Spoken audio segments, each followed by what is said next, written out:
Hello అండి, అందరికీ నమస్తే. ఈరోజు క్యాబేజీ కర్రీ చేశానండి. ఇది రోటీస్లోకైనా అలాగే ఫ్రైడ్ రైస్కైనా చాలా బాగుంటుంది. ఒకసారి అయితే మీరు కూడా ట్రై చేయండి.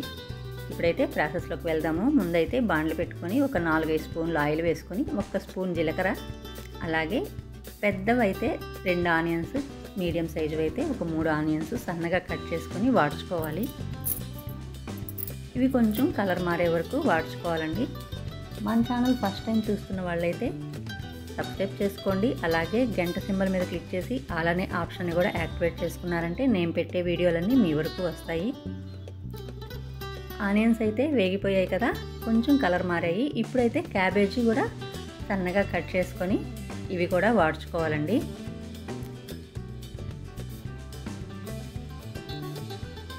ఇవి కూడా కొంచెం వాడ్చుకున్నాక టమాటాలు అయితే మీడియం సైజువి ఒక 3 టమాటాలు తీసుకొని అవి కూడా నీట్గా కడిగి మొనలు కట్ చేసేసుకొని మిక్సీలో గ్రైండ్ చేసుకొని ఆ పేస్ట్ వేసుకున్నాను.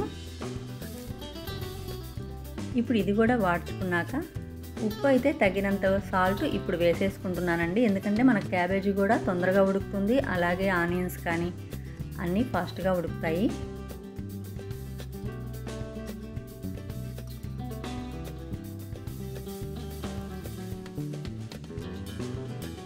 మూత పెట్టుకొని మగ్గించుకుంటూ మధ్య మధ్యలో అయితే ఒక 5 నిమిషాలకు ఒకసారి కలుపుకుంటూ ఉండాలి. మళ్ళీ అడుగంటకుండా ఇదంతా కూడా మీడియం కానీ సిమ్లో కానీ జరగాలండి.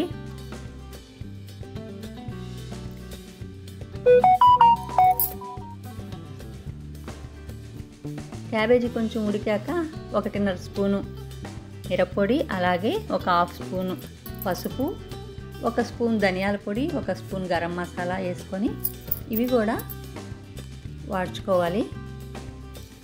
ఇవి కూడా కొంచెం ఒక 2 నిమిషాలు వాడ్చుకున్నాక ఒక పెద్ద గ్లాస్ అయితే వాటర్ తీసుకున్నానండి. క్యాబేజీ కదా కొంచెం అయితే లేట్ ప్రాసెస్ అవుతుంది. నీళ్ళు కూడా కొంచెం మరిగాక ఆయిల్ బయటకు వస్తుంది కదా, అప్పుడు ఒక పెద్ద ఆలు అయితే ఉడికించుకొని స్మాష్ చేసి అది వేసుకున్నానండి. మనకు గ్రేవీ కొంచెం ముద్దగా వస్తుంది. క్యాబేజీ ఏంటంటే ముక్కలు ముక్కలుగా ఉంటుంది కదా, మనకు గ్రేవీ లుక్ రాదు. ఒక ఆలు అయితే వేసేసుకొని ఉడికించుకుంటూ ఈ లోపల నేను ఒక 10-12 జీడిపప్పులు అయితే కాజు ఉన్నాయి కదా, అవైతే గ్రైండ్ చేసుకొని ఆ పొడి కూడా యాడ్ చేశానండి. పొడి అయితే మెత్తగా గ్రైండ్ చేసుకోవాలి. ఈ కాజు వల్ల టేస్ట్ అయితే చాలా బాగుంటుందండి. ఆలు వల్ల మనకు గ్రేవీ బాగా వస్తుంది ముద్దగా.